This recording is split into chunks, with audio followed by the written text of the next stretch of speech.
तो what's up wrestle fans, welcome to wrestle bulletin. तो guys, इस वीडियो में हम लोग बात करेंगे आज के इंटरेस्टिंग रेसलिंग अपडेट्स के बारे में। तो बिना देरी के बढ़ते हैं अपनी पहली अपडेट की तरफ। सबसे पहली अपडेट जुड़ी है WWE से रिसेंटली रिलीज हुए सुपरस्टार्स बॉबी लैशली और MVP से।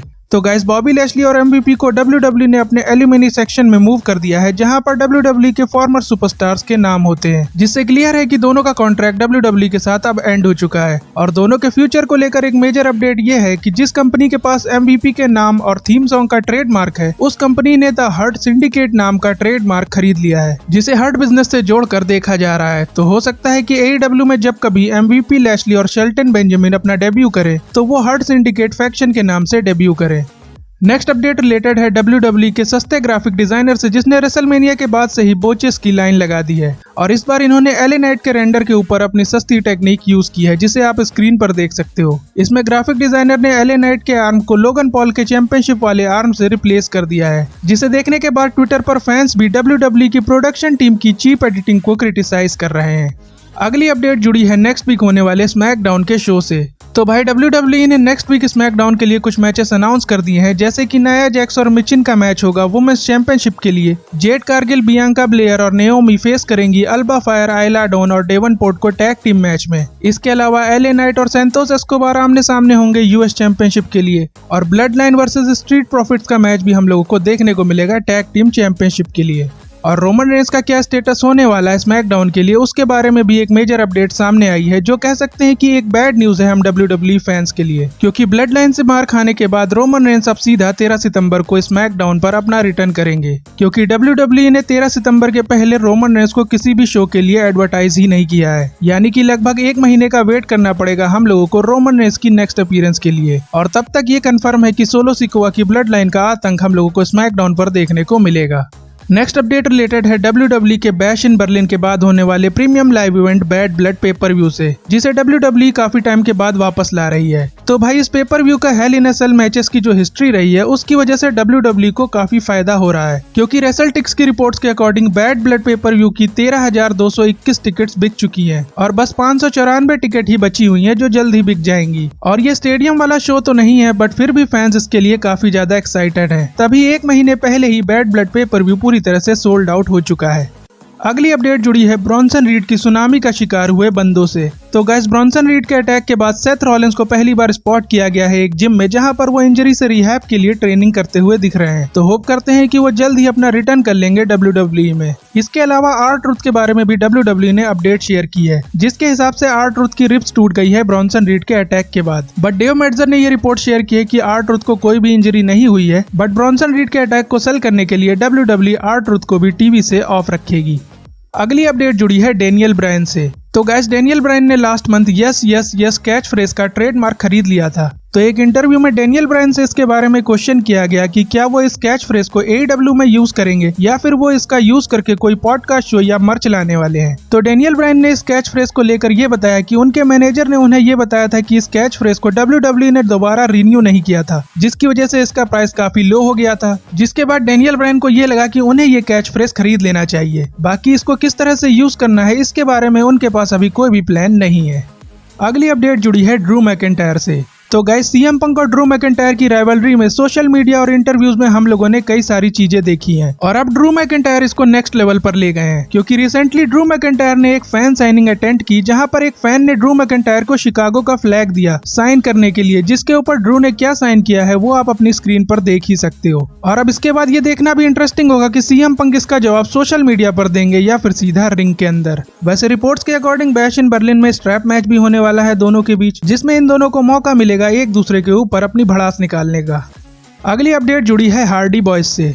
तो गाइस, मैंने समर स्लैम के बाद वाली वीडियो में आपको बताया था कि हार्डी बॉयज ने WWE डिजिटल के लिए कंटेंट शूट किया है। तो अब मैट हार्डी ने अपने पॉडकास्ट में इस बात को कंफर्म कर दिया कि हाँ, समर स्लैम के पहले क्लीवलैंड में WWE ने हार्डी बॉयज को इनवाइट किया था कंटेंट रिकॉर्ड करने के लिए, जहां पर काफी फेमिलियर फेसेस के साथ फिर से काम करके उन्हें बहुत बढ़िया लगा। और WWE ने उन्हें होटल भी प्रोवाइड किया था रुकने के लिए, जिससे वो काफी खुश हैं। और उन्होंने सबसे इम्पोर्टेंट बात ये बताई कि ये फेमिलियर मीटिंग उन्होंने जेफ हार्डी के लिए की, क्योंकि जिस तरह से जेफ हार्डी ड्रग्स के चक्कर में WWE से बाहर निकले थे उसके बाद कंपनी में उनको लेकर सबका रिएक्शन काफी ज्यादा नेगेटिव था, बट अब उन्हें सब कुछ नॉर्मल लगा WWE के साथ काम करने पर, जिससे ये साफ है कि WWE जेफ हार्डी की गलतियों को भुला चुकी है और हो सकता है कि जल्द ही हार्डी बॉयज हम लोगों को WWE में भी देखने को मिले, क्योंकि भले ही वो TNA की प्रोग्रामिंग का हिस्सा है बट वो अभी भी फ्री एजेंट है, क्योंकि उन्होंने अभी तक TNA के साथ कॉन्ट्रैक्ट साइन नहीं किया है। और मैट हार्डी ने भी एक बार फिर ये कंफर्म कर दिया है कि हार्डी बॉयज अपना करियर WWE में आकर ही खत्म करेंगे। तो मैट हार्डी की इन सब बातों को सुनकर लगता है कि हार्डी बॉयज का रिटर्न जल्द ही WWE में होने वाला है। नेक्स्ट अपडेट जुड़ी है CM पंक से। तो गाइस शॉन माइकल्स ने पिछले वीक ये अनाउंस कर दिया था कि NXT जब अक्टूबर में CW नेटवर्क पर शिफ्ट होगी तो वहां पर CM पंक अपनी अपीयरेंस करने वाले हैं, क्योंकि NXT CM पंक के होम शिकागो में होने वाली है। और अभी एक इंटरव्यू में शॉन माइकल्स ने ये रिवील किया कि CM पंक का काफी मेजर रोल होने वाला है उस शो पर, जो वो अभी तो रिवील नहीं करेंगे, बट उन्होंने ये भी बोला कि शो पर और भी सरप्राइजेस फैंस को देखने को मिलेंगे, जिसके बाद अब देखना इंटरेस्टिंग होगा कि CM पंक का क्या रोल होने वाला है NXT पर, और ऐसा ना हो कि वो NXT चैंपियनशिप के लिए कम्पीट ही करने वाले हों। अगली अपडेट जुड़ी है MJF और शेन मैकमैन की राइवलरी से। तो गाइस मैंने पुराने वीडियो में शेन मैकमैन के ऊपर MJF के कमेंट्स आपको बताए थे और कहा था कि आगे इंटरव्यूज में MJF और भी ज्यादा कमेंट करेंगे, क्योंकि ये लीड करेगा शेन मैकमैन के डेब्यू की ओर। तो अब ऐसा ही हुआ है, क्योंकि MJF ने एक बार फिर से अपने इंटरव्यू में शेन मैकमैन के डेब्यू को लेकर चल रहे रूमर्स के ऊपर अपना रिएक्शन शेयर किया, जिसमें उन्होंने कहा कि शेन मैकमैन को अपनी हेल्थ के लिए मुझसे दूर रहना चाहिए, उन्हें AEW से दूर रहना चाहिए। और वो मोमेंट कितना इंप्रेसिव था जब रेसलमेनिया में इजिली शेन मैकमैन ने अपना क्वाड मसल टीयर कर लिया था। इससे वो शेन मैकमैन के रेसलमेनिया 39 वाली इंजरी पर शॉट ले रहे हैं, जिससे ये साफ दिखाई दे रहा है कि AEW ने शेन मैकमैन के डेब्यू के लिए बिल्डअप स्टार्ट कर दिया है। और अब देखना इंटरेस्टिंग होगा कि शेन मैकमैन किस पेपर-व्यू में MJF को जवाब देने आते हैं।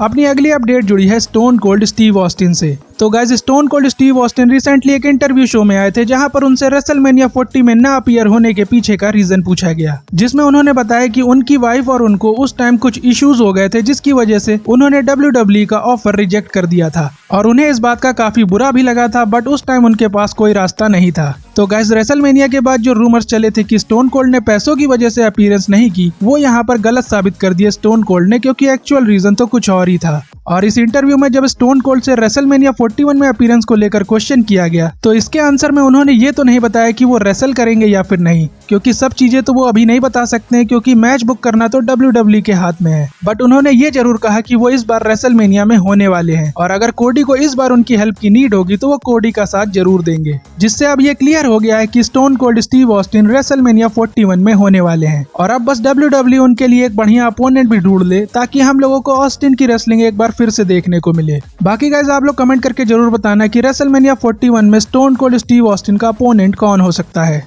अब बढ़ते हैं अपनी फाइनल अपडेट की तरफ, जो रोमन रेंस और रॉक के मैच से रिलेटेड है। बट उससे पहले रॉक को लेकर अपडेट ये है कि रॉ जब नेटफ्लिक्स पर जाएगी तो वहां पर रॉक अपनी अपीयरेंस करने वाले हैं, और वहां से ही हम लोगों को पता लग जाएगा कि रॉक की स्टोरी लाइन कोडी रोड्स के साथ होने वाली है या फिर रॉक के लिए कुछ और ही प्लान्स हैं। और इसके बाद अगर बात करें रॉक और रोमन रेंस के मैच के बारे में, तो इसको लेकर डेव मेल्ट्जर ने एक रिपोर्ट शेयर की है, जिसके अकॉर्डिंग रॉक और रोमन रेंस का मैच हम लोगों को रेसलमेनिया 42 में देखने को मिल सकता है, क्योंकि रेसलमेनिया 41 में रॉक और कोडी रोड्स का मैच ही होने वाला है। और इस मैच के बाद जब रॉक के पास टाइम होगा WWE के लिए, तभी रॉक और रोमन रेंस की स्टोरी लाइन WWE स्टार्ट करेगी। बट सोचने वाली बात तो ये है कि रेसलमेनिया 41 में ब्लड लाइन की स्टोरी एंड होने के बाद रॉक और रोमन रेंस का मैच किस स्टोरी के बेसिस पर होगा। और मेरे हिसाब से तो रेसलमेनिया 41 में ही WWE को ये मैच करा देना चाहिए, क्योंकि सोलो सिकोआ की जगह अगर रॉक ट्राइबल चीफ की पोजीशन के लिए फाइट करेंगे तो वो ज्यादा वर्थी भी लगेगा और ज्यादा फैंस को अट्रैक्ट भी करेगा। और चैंपियनशिप के ना होते हुए भी ये match WrestleMania main event level का मैच होगा, जिससे WWE को काफी फायदा भी होगा। बट रिपोर्ट्स के अकॉर्डिंग लगता तो नहीं है कि ट्रिपल एच का ये प्लान होने वाला है। बट फैंस ने अगर चाहा तो ट्रिपल एच अपने प्लान्स को चेंज करने पर मजबूर भी हो सकते हैं, जैसा उन्होंने इस बार रेसलमेनिया में किया था। तो देखते हैं कि हम लोगों को इस बार रोमन और रॉक का मैच देखने को मिलेगा या फिर नहीं। बाकी गाइस आज की वीडियो यहीं तक थी, और WWE के तगड़े वाले फैन हो तो चैनल को सब्सक्राइब जरूर कर देना, वीडियो को लाइक शेयर करना मत भूलना। और अब आपसे मुलाकात होगी नेक्स्ट वीडियो में, तब तक के लिए जय हिंद जय भारत।